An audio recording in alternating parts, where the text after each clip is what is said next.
est-ce qu'on commence? C'est quand vous voulez. Maintenant, vas-y, allez-y. On commence maintenant? Oui. Donc, tous les participants sont de Marseille, c'est ça? Exactement. Oui. C'est un Beth Midrash qui est où? C'est un Beth C'est Midrash. pas lié à Rav Ochana. Non, pas du tout. Non. C'est un Beth Midrash qui est situé dans le 13e arrondissement de Marseille et qui est, non pas un mouvement de jeunesse, mais plutôt une jeunesse en mouvement et qui a eu l'intelligence de regrouper des adolescents entre 15 et 18 ans autour non seulement d'études de Torah, mais également du Bikur Cholim également, de manière régulière. Donc, un mélange intelligent à la fois d'études et de pratiques en respectant bien sûr l'évolution de chacun. Alors, est-ce que vous voulez un cours de haut niveau ou un cours plutôt simple si c'est des adolescents? De haut niveau. Du haut niveau. De haut niveau. De haut niveau. Alors, on y va. Vous êtes prêts? Alors, est-ce qu'il fait encore jour chez vous là-bas? Oui. Oui. Alors, je suis très content parce que j'ai fait un cours hier en l'honneur de Rabbi Shimon Bar Yochai. Et nous, on n'est plus dans l'Akba Omer parce qu'on est déjà la nuit. Mais vous êtes dans l'Akba Omer. Donc, c'est un grand mérite que de pouvoir prolonger, de parler, ma voix m'apporter à Marseille. C'est encore l'Akba Omer. Donc, c'est un grand mérite de pouvoir faire un cours en honneur de Rabbi Shimon Bar Yochai. Donc, je vous en remercie. La Yad Neshama de qui? Yitzhak Alain Ben Myriam, d'accord. Alors, on y va. Alors, vous savez que l'Akba Omer aujourd'hui, chez vous, et chez nous, on vient de sortir, on a l'Akba Omer, c'est le jour où il s'est passé 3 événements majeurs. Et on va essayer de comprendre le lien entre ces 3 événements. Ce n'est pas évident, parce qu'ils ne sont historiquement pas liés. Un premier événement, c'est la fin, d'après la plupart des poskim, la plupart des Rishonim, et d'après le Shulchan Aruch, d'après les Sfaradim et les Chassidim et certains Ashkenazim, l'épidémie des élèves de Rabbi Akiva, où 24 000 élèves de Rabbi Akiva sont morts, a cessé précisément le jour du Lag Baomer. Il y a eu 33 jours de morts, d'épidémie. Au bout de 33 jours, l'épidémie s'est miraculeusement arrêtée. Et donc, c'est une des raisons de la joie, de la fête, de la fin du deuil. Deuxième événement fondamental, c'est l'élévation, la disparition de Rabbi Shimon Bar Yochai. Je ne veux pas dire la mort, parce que les tzadikim, ils ne meurent jamais. En tous les cas, la Istalkut, comme on dit en hébreu, sa neshama est montée dans le ciel.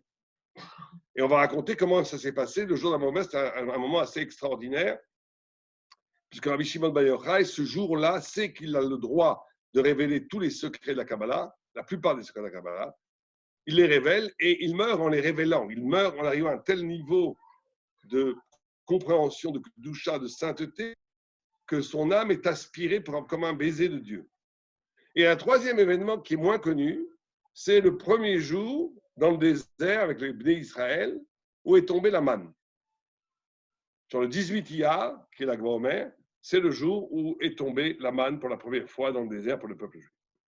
Et on va essayer de comprendre ce lien entre ces 3 événements fondamentaux qui se passent dans ce jour, en comprenant profondément que les fêtes juives et le calendrier hébraïque n'est jamais une commémoration, ce n'est jamais se souvenir de ce qu'il y a eu. Le système est très simple. Le système est que Dieu crée le temps universel qui s'appelle Bereshit. Quand il crée Bereshit, il crée le temps. Parce que le temps est une création, pas comme les physiciens le pensent, que le temps n'est qu'une conséquence de l'énergie et de la matière. Il existe un temps matériel qui est la conséquence de l'énergie et de la matière, mais il y a une notion virtuelle du temps qui permet de déployer tout le parchemin de l'histoire du cosmos qui commence à Bereshit. Donc il y a création, il y a révélation, Dieu parle à sa création, et il y a rédemption, Mashiach à la fin des temps. Il se passe la même chose pour le peuple d'Israël, où il y a création, c'est la sortie d'Égypte, le peuple d'Israël devient peuple d'Israël en sortant d'Égypte, révélation évidemment dans le mont Sinaï, et on va voir que normalement il devait rentrer en Israël et recevoir le Mashiach avec Moshe Rabbeinu le Mashiach. Ce qui a cassé ce mouvement, c'est le Lachon Hara, la médisance, Derrière Hagab, on apprend que le Lachon Hara, ce n'est pas juste une faute très grave, c'est une faute qui casse la possibilité d'incarner les brachot. C'est-à-dire qu'on a d'un côté la création et la vérité, révélation, création, révélation. Mais le Mashiach, on pourrait dire que qu'est-ce que c'est le Mashiach? C'est que vous avez la vérité, c'est la Torah. Vous avez la réalité, c'est le cosmos. Quand vous avez une séparation entre les deux, c'est la galoute, l'exil. Quand vous avez une harmonie entre les deux, c'est Mashiach. C'est une formule presque mathématique. Le Mashiach, c'est l'événement de la rencontre entre le réel et la vérité, le réel et la Torah. Quand quelqu'un vit à côté de pourquoi il a été créé, il est en exil de lui-même, il est en exil de ce qu'il est vraiment. Quand il vit sur l'intrigue, le pourquoi Dieu l'a créé, il est dans la Géoula, dans la Yeshua, il vit complètement ce pourquoi il a été créé, il est dans l'union entre la vie et la vérité. Et donc les commandements, les événements de l'année, c'est jamais une commémoration, vous avez le temps cyclique, c'est comme un cône. Vous avez un temps qui revient toujours, c'est l'année juive, c'est cyclique et qui s'inscrit dans l'histoire universelle, qui avance, donc ça fait comme une sorte de cône comme ça, qui avance en tournant. Et donc chaque événement festif d'Israël, chaque Chag, c'est un retour du flux spirituel qui s'est émancipé de façon paroxystique, c'est-à-dire de façon maximale dans la Torah. En d'autres termes, pour vous donner un exemple très simple. Kippour, dans la Torah, ça s'est passé le moment où, après que Moshe a prié pendant 40 jours, Dieu a pardonné partiellement la faute du Vaudor. Il a dit, Salartik et Dvarecha, j'ai pardonné comme tu as dit. Cet événement biblique, thoraïque, a créé que le jour de Kippour est un jour où un flux de pardon descend sur le monde. Donc, tout le monde comprend que quand il va à la synagogue Yom Kippour, il ne va pas pour commémorer qu'il y a 3500 ans, Dieu a pardonné la faute du Vaudor. Il y va pour être pardonné. C'est pareil pour Pessah. Quand on fait Pessah, ce n'est pas juste pour se rappeler qu'on est sorti d'Égypte. C'est une fête spirituelle qui t'arrache, te libère de la matière, de tous les déterministes. C'est pareil pour Shavuot, on reçoit la Torah, etc., etc. Et donc, à l'Ag Baomer, il y a des événements majeurs. C'est vrai que c'est une fête qui est moins recensée, qui est plus kabbalistique, mais elle est très, très importante. Alors, on a dit, il faut resituer dans son contexte l'Ag Baomer. L'Ag Baomer se situe dans le Homer. Or, le Homer, c'est le conte. Il y a beaucoup de raisons pour le conte. Il y a une raison qui est liée au Korban. Après, le lendemain de Pessah, on a amené un Korban. Et on devait compter jusqu'au deuxième Korban des Lechem qu'on a amené, des Shté Lechem qu'on a amené à Shavuot. Mais une des raisons que le Chinour donne, c'est le conte de la Torah. C'est-à-dire qu'après qu'on est sorti d'Égypte, après la création, après la liberté, il faut avoir la vérité. Et une liberté sans vérité n'a aucune valeur. Et donc, on compte 49 jours, 50 jours pour recevoir la Torah. Et c'est normalement une période de joie extraordinaire, puisque c'est une période où on doit, chaque jour, s'approcher de cette lumière thoraïque de plus en plus excitée par l'approche de la date. Au point où le Minchas Chinour dit comment se fait-il qu'on compte Ayom Yom Echad, Ayom Yom Sheni, Ayom Arba, Veshloshim Yom Laomer, pourquoi est-ce qu'on ne compte pas? Il reste 49 jours, il reste 48 jours, il reste 46 jours. Le Chinour, il dit parce qu'un juif, s'il entend qu'il faut qu'il attende 46 jours pour recevoir la Torah, il va avoir une crise cardiaque. Il ne peut pas. Parce que l'amour de la Torah est tellement fort que chaque jour, il dit ah, ça y est, je m'approche du don de la Torah. Donc, c'est une période merveilleuse. Une période de grande Yeshua. D'après le Harizal, c'est même une période plus forte que les 10 jours de Tchouva. Parce qu'on est dans une période d'union avec Dieu. Imaginez une Kala, nous sommes comme la Kala, comme la fiancée de Dieu. Imaginez qu'une fiancée appelle son fiancé et lui dit bonjour, mon Khatan, je voudrais que tu m'achètes un bouquet de fleurs pour Shabbat. C'est sûr qu'il va lui donner, à moins que ce soit un maboul, un fou furieux. Donc, quand, dans la période d'avant la choupa, le Khatan accorde tout ce qu'il veut à la Kala. Ben, c'est pareil maintenant. C'est le moment des prières, on peut demander ce qu'on veut à Dieu. Donc, c'est un moment de joie fabuleux. Un moment d'allégresse extraordinaire qui grandit de jour après jour. Or, au cœur même de cette allégresse, s'est inscrit un deuil de la mort des Talmudim de Rabbi Akiva. Puisqu'on a porté le deuil jusqu'à aujourd'hui, les Sfaradim n'ont pas le droit de se raser jusqu'à demain matin, parce que c'est un deuil. On n'a pas le droit de faire des mariages, etc., etc. Le deuil de quoi? Le deuil des 24 000 élèves de Rabbi Akiva. C'est tout à fait étrange, bizarre, que la période qui est censée être la période la plus joyeuse soit entachée d'un deuil. Alors on pourrait dire, c'est le hasard historique, on pourrait dire, ça n'a aucun rapport. L'un, c'est la Torah, l'autre, c'est pas mal passé. Ils sont morts au mauvais moment, ils auraient dû mourir à Tisha B'Av, ils sont morts au mauvais moment. Mais tout celui qui connaît la Torah sait qu'il n'y a pas de hasard dans la Torah. Donc il faut comprendre le rapport entre la joie et le deuil. Deuxième question. On n'a pas le droit de porter le deuil plus de 12 mois. C'est la halakha. Il y a une histoire terrible dans la Gemara où Rabban Gamliel avait une voisine qui avait perdu son fils. Et malheureusement, elle pleurait toutes les nuits. Et lui, il entendait sa voisine pleurer, il pleurait avec elle jusqu'au moment où il perdait ses cils tellement qu'il pleurait. Et au bout de 12 mois, elle continue à pleurer. Et il a envoyé un élève en lui disant, va dire à cette femme qu'après 12 mois, on ne pleure plus, on n'a plus le droit de pleurer, il n'y a plus de deuil, on accepte. Chacun vit, naît avec ce qu'on appelle, ce que la science a découvert il n'y a pas longtemps, mais que la Torah sait depuis 3500 ans. Chacun naît avec ce qu'on appelle l'horloge biologique, avec un temps à vivre. Un papillon, c'est un jour, un éléphant, ça peut être 100 ans, cet homme, c'est 10 ans, 20 ans, 30 ans, 40 ans, 50 ans, 100 ans, 110 ans, 120 ans. Donc une fois qu'il a consumé sa vie, ça y est, il ne faut plus pleurer, c'est fini. Le deuil, c'est juste parce qu'il faut le temps de la séparation, mais on ne pleure pas sur l'essence de la mort. Tout est bien. Alors comment ça se fait qu'on porte le deuil des élèves de Rabbi Akiva depuis presque 2000 ans, ce qui est interdit? Troisièmement, de quoi nous réjouit-on? On se réjouit de la fin de l'épidémie. Mais l'épidémie est finie parce qu'ils sont tous morts. Il n'y a plus personne à mourir. Si c'était Rabbi Akiva, on va dire que c'est pour Rabbi Akiva. Ça n'a pas l'air d'être le pshat. Ils sont tous morts. Donc bien sûr qu'il n'y avait plus personne à tuer. Parce que l'épidémie n'était pas comme aujourd'hui dans toute la population. Elle était dans le Beth Midrash de Rabbi Akiva. Quatrièmement, comment se fait-il, encore un hasard historique, que Rabbi Shimon Bar Yochai meurt précisément à la même date où se sont arrêtés de mourir les Talmidim de Rabbi Akiva, et ce n'était pas la même époque, c'était 30, 40, 50 ans après, puisque après la mort des 24 000 élèves de Rabbi Akiva était dans le sud d'Israël, il a choisi 5 élèves, Rabbi Yossi, Rabbi Meir, Rabbi Shimon Bar Yochai, Rabbi Elazar et Rabbi Yehuda. Et de eux est sortie toute la Torah.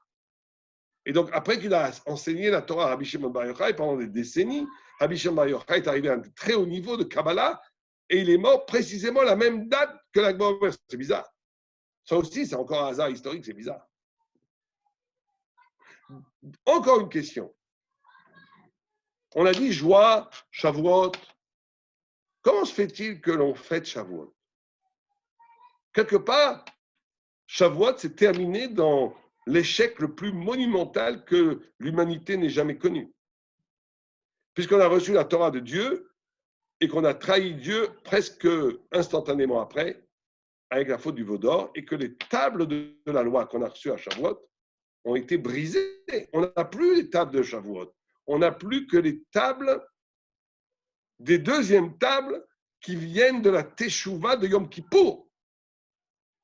Imaginez le Midrash dans une image absolument désolante, affreuse. Ça me fait penser à quelqu'un, à une choupa, où il y a une kala, un khatan magnifique, des témoins, un rabbin. Et tout d'un coup, la kala, au lieu de regarder son khatan, elle regarde un joli bonhomme, un jeune homme sympathique. Elle lui fait un clin d'œil et sous la choupa, elle trompe son mari.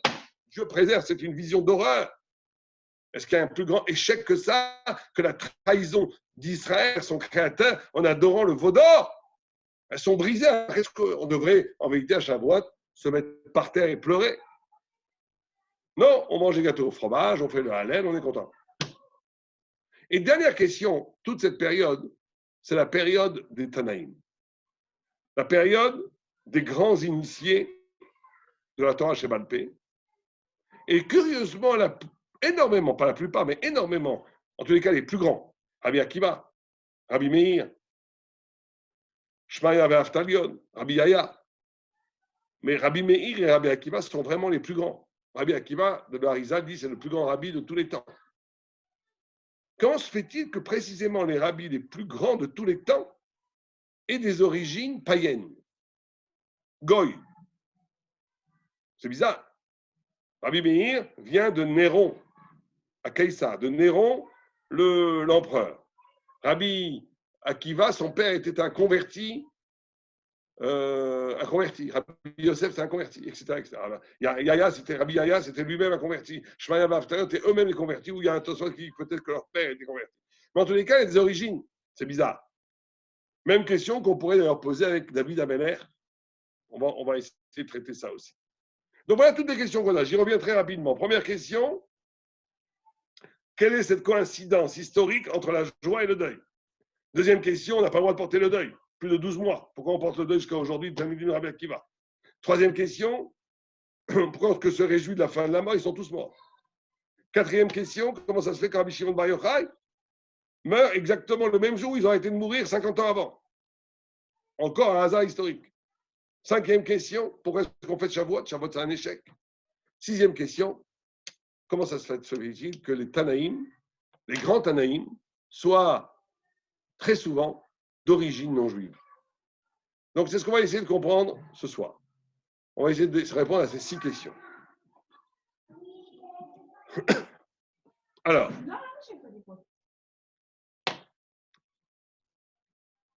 il faut, pour comprendre cette question, dévoiler un premier secret qui est essentiel.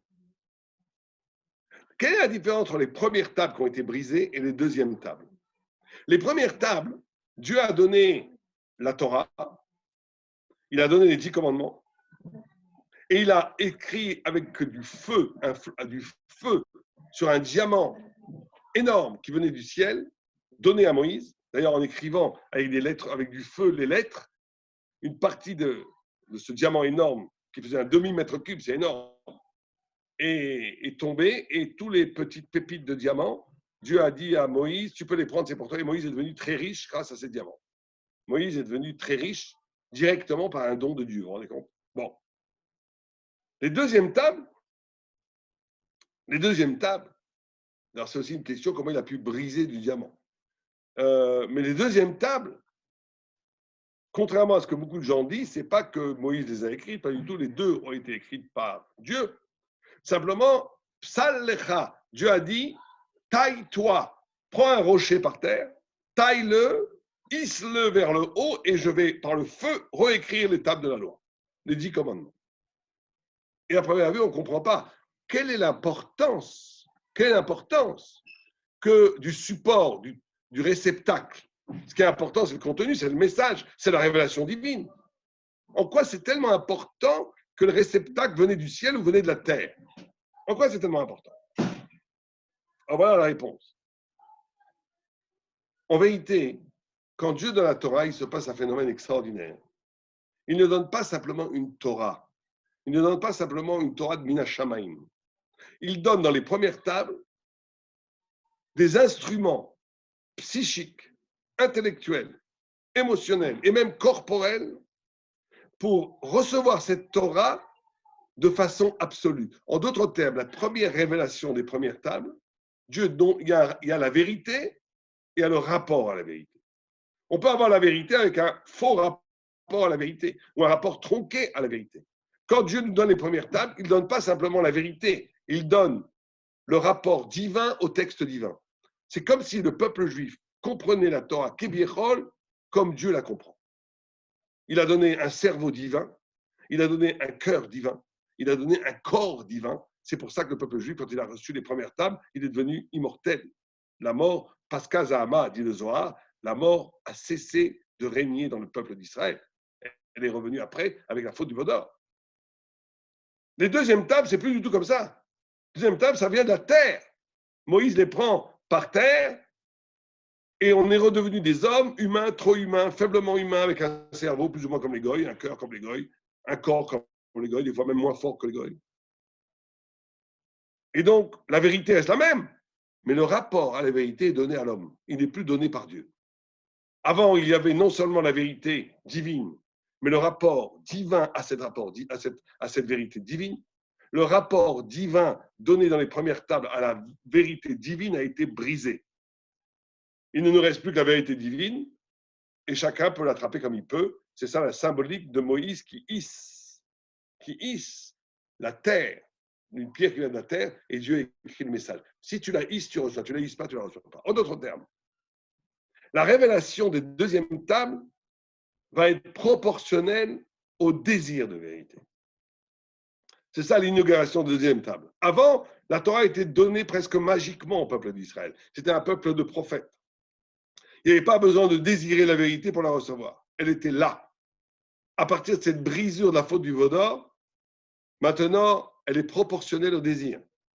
Quelqu'un ne s'intéresse pas à la vérité, il n'aura pas de vérité. Ah, il est religieux, il va à la synagogue tous les jours, il mange cachet, il fait Shabbat, très bien. Il aura des mitzvot, il aura des récompenses pour cela. Mais il n'est pas lié à la vérité. Quelqu'un s'intéresse un petit peu à la vérité, il a un petit peu de vérité, un dévoilement petit. Quelqu'un s'intéresse beaucoup à la vérité, Dieu va se révéler beaucoup avec lui. Quelqu'un s'intéresse infiniment à la vérité, Dieu va s'infiniment se révéler à lui. Ça va être proportionnel à ton désir, à ton investissement, au feu que tu vas investir dans l'étude, dans le Beth Midrash que vous avez créé. Plus tu vas t'intéresser à la Gemara, à la vérité, à la Torah, plus tu vas avoir en retour une révélation de Dieu. Rabbi Akiva avait pour projet, en vérité, tout depuis 3500 ans, le travail du peuple d'Israël, c'est cela. C'est ce qu'on appelle le Chibur Shamayim Va'aretz. Ça veut dire qu'on va essayer de faire le lien entre la terre et le ciel. Ça veut dire que la terre, qui est les pierres qui sont prises par terre, sont capables de s'accrocher au ciel à travers le désir. Parce que le désir est infini. Il n'y a pas de limite au désir, de vérité. Le désir est infini. Or, Rabbi Akiva, toute l'histoire d'Israël, c'est d'essayer de pousser le désir de vérité à un point ultime, à un point tellement fort, à un point tellement infini, qui va transfigurer l'esprit, le cœur et le corps glorieux du peuple d'Israël, pour retrouver les premières tables. C'est ça l'intrigue du peuple d'Israël depuis 3500 ans. Rabbi Akiva avait organisé un scénario fantastique, s'appelle la réactualisation et l'anticipation. Le peuple juif, contrairement aux goïms, ont deux facultés que n'ont pas les goïms. C'est la possibilité d'anticiper et de réactualiser. C'est-à-dire que le goï, culturellement, sont toujours liés au présent. Une culture, l'histoire se fait que les religions goï évoluent selon l'époque, selon les principes dominants, pour la pensée dominante, et évoluent. Voilà. Bon, c'est bien, c'est mal, ça dépend lesquels. Il y a la Vodazara, pas Vodazara, c'est pas grave. C'est ce qu'on appelle de la culture, de la religion, de la spiritualité, c'est très bien. Un goï peut être spirituel, il peut être plus spirituel même que nous, mais il ne peut pas être kadosh. Kadosh, c'est une autre dimension. C'est une dimension d'être en liaison avec l'éternité de Dieu au-delà de toute condition matérielle. Ça, c'est que le peuple juif. Or, le peuple juif, parce qu'il a cette faculté de kedusha, il peut réactualiser les événements qui sont passés il y a 3000 ans. Quand on étudie la Gemara, Rashi, Tosfot, Gemara, on se sent proche de Hillel, de Rabbi Akiva. Ces questions sont nos questions. L'histoire n'a pas pris sur le peuple d'Israël. Et on peut réactualiser ce qui s'est passé dans le passé, et on peut anticiper le temps messianique, ou même le Me'ein Olam Haba, même le temps d'après la mort. Shabbat est une expérience d'anticipation. Shabbat est une expérience d'anticipation d'après la mort, du Olam Haba.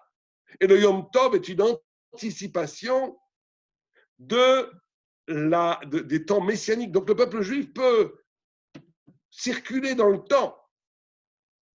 Et Rabbi Akiva s'est dit, on va refaire le Sinaï. Pas moins que ça. Il était lui à la place de Moshe Rabbeinu. Il a pris 24 000 élèves, 2000 par tribu, 2000 fois 12 font 24 000. Parce que la Gemara nous dit qu'à partir de 2000, il y a une tribu qui existe, il y a 2000 personnes, et la Shrina, Shorab et Shevet Israël, comme ça la Gemara dit. Donc il prend 12 fois 2000, 24 000. Bar Korba était le Mashiach, et on va se mettre ensemble, recréer le phénomène Sinaï, et on va recevoir les premières tables. Et tout ça s'est écroulé, parce qu'ils ne se sont pas donné assez de kavod, assez de poids. Kavod, c'est koved, de poids. Dans les 32 premiers jours, c'est Gamatria, kavod, koved, c'est le deuil du manque de kavod. Ils n'ont pas réussi. Et la Torah n'est pas donnée à des individus ils étaient trop individualistes. Ils ne voyaient pas l'autre comme essentiel à sa propre vie. Or, la Torah est donnée à un peuple. Un peuple, c'est tout le monde fait partie du corps glorieux d'Israël. L'autre est essentiel à moi autant que moi à moi-même. S'il n'y a pas ça, il n'y a pas de don de Torah collectif. Et donc, ils sont tous morts. Et donc là, c'est le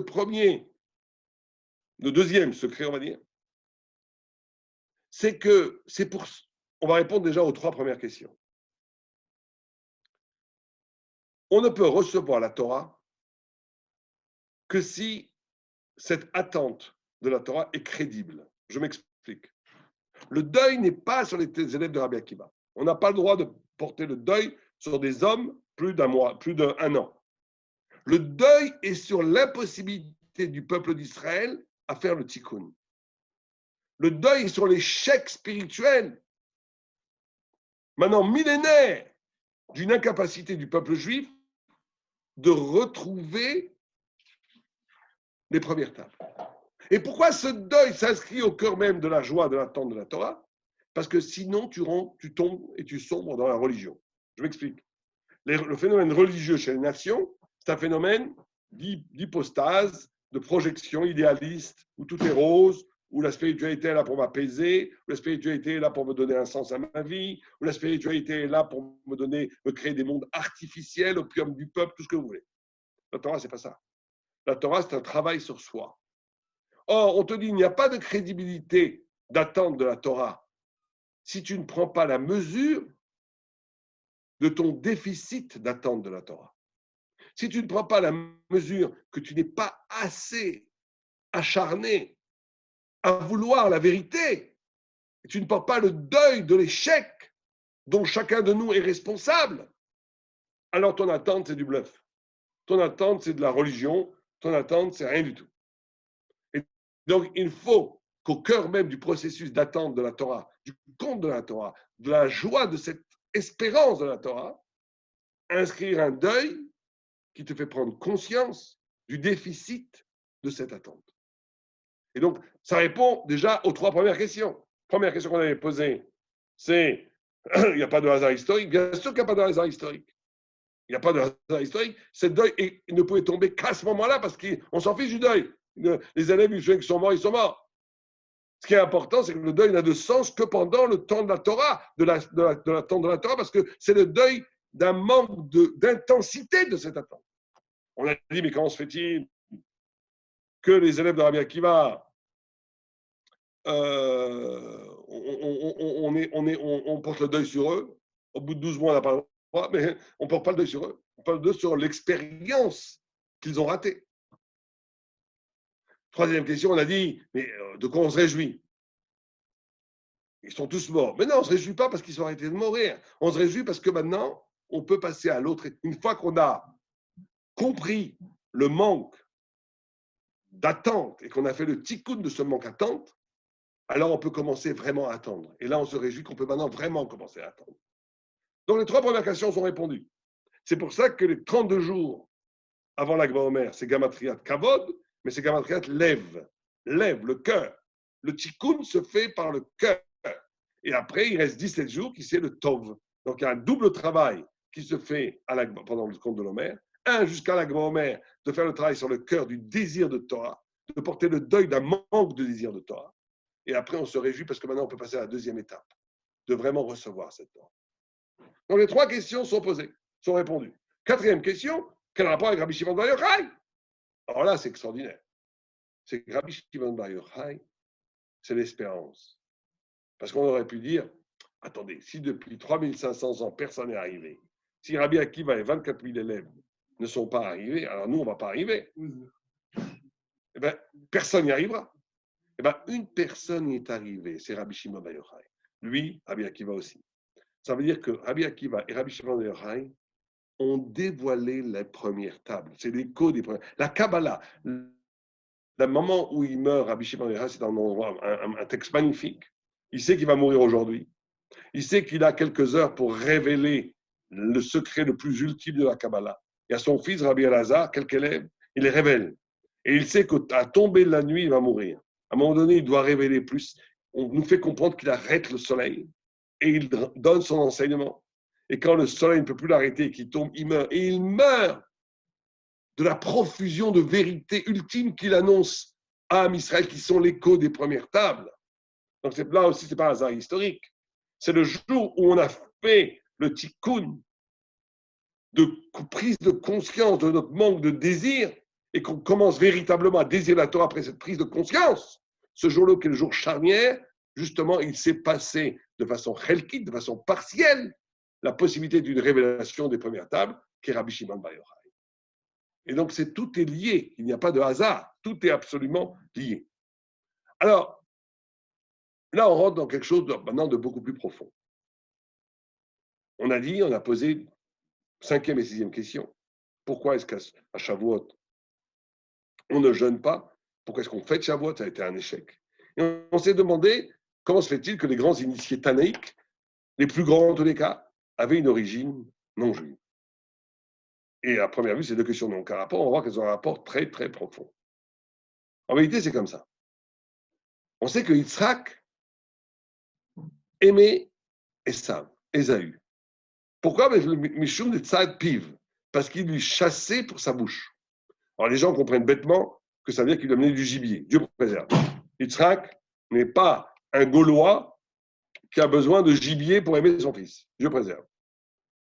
Yitzhak, c'est le Anak Anakim. Yitzhak, c'est l'anagramme de Chayketz. Après la Kanat Yitzhak, il était un homme parfait. Il a vu au-delà de l'être. Il était parfait. Il n'est jamais sorti d'Israël. Il n'a eu qu'une femme. C'était l'homme parfait. Bon, alors qu'est-ce qu'il a besoin de pile? Ce n'est pas du tout du gibier qu'il a vu dans la bouche. Le Pshat Pachout, il a amené du gibier, mais ça, on s'en fiche de ça. Ce qui est important, c'est qu'il a reconnu dans les sables le pouvoir de la Torah chez Balpé. Piv, la bouche. Il a vu dans Esav, Rabbi Akiva. Il a vu dans Esav, Rabbi Meir. Il a vu dans Esav, Rabbi Yaya. Il a vu Shmaya Bafta. Il a vu tous les Tanaïm qui seront les grands maîtres de la Torah chez Balpé. Alors on peut se poser la question, mais comment se fait-il? Bon, d'accord, la Torah chez Balpé, c'est très important. Mais pourquoi nous, juifs, on ne pourrait pas, nous, juifs d'origine, et bien sûr qu'on le produit aussi, mais comment se fait-il qu'il y a une telle influence de personnes qui n'ont pas une origine juive dans la Torah chez Balpé? Pourquoi le plus grand rabbi de tous les temps avait un père converti? Pourquoi? Et là, on rentre dans le troisième secret qui est le plus profond. Quand Dieu a voulu donner la Torah au peuple juif, les anges ont dit, pourquoi tu méprises ton sceptre, ton symbole, ton sceptre? Pourquoi tu le méprises? Et Dieu, tu vas donner ça, cette Torah qui est infinie, cette Torah qui est absolue, tu vas le donner aux hommes qui vont la piétiner, qui vont la bafouer, qui vont la tromper, qui vont mal la comprendre. Et Dieu a pris la Torah, il l'a jetée sur terre. Et il a dit cette fameuse phrase, Pasuk, Emet mi eretz tismach. Là, je ne peux pas vous le faire sur Zoom, mais chez vous à la maison, ou même maintenant, faites-le maintenant si vous voulez, écrivez les 3 mots de ce Pasuk, Emet mi eretz tismach, l'un sur l'autre. Vous allez voir qu'on peut lire le Pasuk de tous les côtés, verticalement ou horizontalement. Emet mi eretz tismach, de façon horizontale, ou verticale, Emet mi eretz tismach, c'est comme cubique. Pourquoi? Parce que justement, la Torah, quand elle est au ciel, c'est une vérité infinie, magnifique, vierge, immaculée, sublime, d'accord? Mais elle n'est quelque part limitée à cet absolu. Quand on dit, regardez la finesse du passouk, tismar, ça veut dire croître. Ça veut dire que quand un agriculteur, il jette il jette une tonne de graines de blé. Ce n'est pas pour récolter une tonne de graines de blé, sinon il travaille pour rien. Il jette une tonne de blé pour récolter 1000 tonnes de blé. C'est que la Torah au ciel, elle est magnifique, mais elle est stérile. Elle n'est qu'elle-même. La Torah sur terre va se multiplier par la Torah chez Balpé. Pourquoi? Parce que dans le ciel, la Torah ne dit que la vérité. Sur terre, la Torah dit non seulement la vérité, mais elle va être obligée de se battre contre les mensonges. Et elle va être obligée de développer un discours de vérité pour dénoncer les mensonges qui va devenir lui-même de la Torah. Quand un rabbin dénonce la perversion qu'il y a dans le système communiste, dans le système capitaliste, dans la modernité, dans les médias, dans tout ce que tu veux, quand on n'arrête pas de se confronter aux mensonges, on est obligé de produire un discours de vérité qui dénonce le mensonge. Et donc, la confrontation avec le mensonge va donner à la vérité une portée 1000 fois plus grande. Mais de façon même plus profonde, c'est qu'une fois qu'elle va être sur... C'est vrai que la Torah va être jetée sur terre, elle va être piétinée, elle va être niée, elle va être bafouée, il va y avoir du chilou Hashem. Mais c'est comme ça que ça se passe. Les plantes, on les met dans la terre, elles sont piétinées, elles pourrissent dans la terre, mais après, elles rejaillissent 10 fois plus fort. Et donc, c'est le processus même de la Torah chez Balpé, c'est le côtoiement du mal. C'est-à-dire que les grands initiés, Rabbi Akiva, Rabbi Meir, ils avaient une ascendance non juive qui leur donnait la possibilité de transformer ces ténèbres en lumière. Et là, on va donner une explication très, très importante. Vous savez que le premier roi d'Israël, c'était Shaoul. Or, Shaoul a perdu la royauté. La Gemara a dit pourquoi il a perdu la royauté. Bon, il y a l'histoire qu'il n'a pas écouté Hachem exactement avec les boutons des Amalek et tout, mais la Gemara donne une autre explication. Elle dit Michoum, pourquoi métaphysiquement il a perdu la royauté? La Gemara dit Michoum She'en Bo Dofi. Parce qu'il n'avait pas de tâche. Il était parfait. Il était beau. Il avait une tête de plus que tout le peuple. Il était noble. Il était un sadique magnifique. Et alors, c'est une raison pour perdre la royauté. Au contraire, c'est une raison pour garder la royauté. Non, c'est une raison pour la perdre. Pourquoi? Parce que c'est la différence entre le roi d'Israël et le roi des Goïm. Le roi des Goïm est l'emblème sublime, ultime du pouvoir. Il doit être noble. Il doit être grand. Chez les Juifs, le roi d'Israël, c'est Dieu. En on milvado. Shmuel ne voulait pas qu'il y ait de roi. Et donc, quand Shaoul arrive à un niveau de royauté tellement sublime, il fait écran à Dieu. Donc, il tombe. Le roi d'Israël est le miroir de Dieu sur terre. Et David Amelech, qui est le deuxième roi et dont toute sa lignée sera la royauté d'Israël jusqu'à aujourd'hui, jusqu'à le Mashiach, il vient de Yehuda, une des plus nobles tribus, mais d'un autre côté, il vient de Ruth à Moabite. Ruth la Moabite, or Moab, le peuple de Moab, c'est la gamatria même Aleph Vav-Bet, 49. 49 degrés d'impureté. C'est-à-dire que vous prenez avant la Corona, les boîtes de nuit de New York, Berlin, Paris, Tokyo, les trucs les plus dégoûtants, je ne vous dis même pas, on met tout ça en même temps, on arrive à 5-6 degrés d'impureté. Là, à 49. Pourquoi le Messie doit-il devenir de cette horreur-là? Parce que le Messie doit être capable de transformer les ténèbres en lumière. Il doit être capable d'aller jusqu'au bout du mal et le transformer en Torah, le transformer en lumière. Je vous donne un exemple. David Ameller, par exemple, il ne dit pas Ani mitpalel dans l'été, il dit Ani tefila. Ça veut dire quoi? C'est-à-dire qu'il utilise Ani tefila, ce n'est pas que je prie, c'est que mon corps entier s'est transformé en prière. Il utilise la sensualité, la libido de Moab, tout ce qui est lié au znout, et le transforme en prière. Quand il prie, son corps est dans une jouissance absolue vers Dieu. Il prie jusqu'au bout des ongles. Il transforme le znout en lumière de tefila. Eh bien, les grands initiés de la Torah Shebalpé, ils faisaient pareil. Ils étaient capables, à partir de la plus profonde subjectivité, qui était peut-être étranger à la Torah, parce qu'ils avaient des origines étrangères, ils vont faire jaillir du nouveau sens qui transforme ces ténèbres en lumière.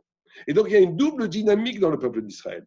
Vous avez des Juifs qui sont Prinat Moshe, Prinat Yaakov, qui sont dans la Tmimout. Le peuple juif est un peuple divin qui est capable, dans l'innocence, de recevoir la Torah divine sur terre, de porter cette divinité sur terre. Et c'est fondamental. C'est Moshe, c'est Yaakov, c'est Rabbi Yehuda Hanassi. Mais il y a une autre part qui sont pris, et tout le monde a les deux aujourd'hui, bien entendu, mais il y a une autre part qui est la Torah Shebalpé, qui est ne pas être simplement l'écho de la divinité, mais d'innover dans l'accueil de cette divinité une dimension du sens qui n'existe pas dans la révélation. Et il y a des textes très très forts dans le Talmud. Il y a le fameux texte où Moïse, qui veut entrer en Eretz Israël, et il ne peut pas rentrer, parce que s'il rentre, il devient le Messie, il court-circuite l'histoire. Et Dieu lui dit, bon, tu ne peux pas rentrer, mais je vais te donner une compensation, tu vas avoir toutes les générations. Et il arrive, il voit Rabbi Akiva qui interprète toute la Torah et qui dit des milliers d'achas sur les tagim, sur les couronnes qu'il y a sur les lettres. Et Moshe s'affaiblit, il n'a jamais dit ça. Et à la fin, un élève dit à Rabbi Akiva, mais d'où tu sors tout ça? Il dit, ben, je sors tout ça de Moshe.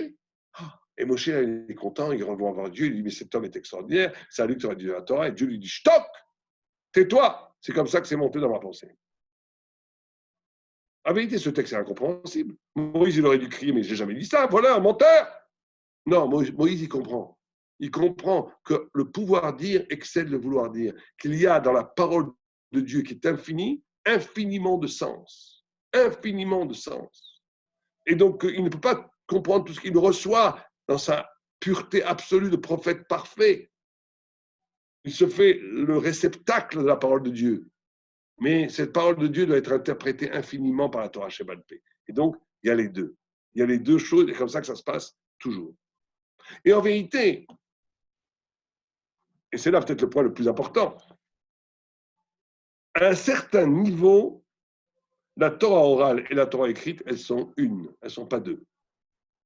Le Gaon de Vilna, à la fin de sa vie, il étudiait que le Chumash, et à travers le Chumash, il voyait toute la Torah Sheba'al Peh. Il avait une érudition formidable, extraordinaire, mais il voyait le passouk, il voyait le pshat, le remez, le drash, la kabbalah, il voyait que tout s'unifiait dans le passouk.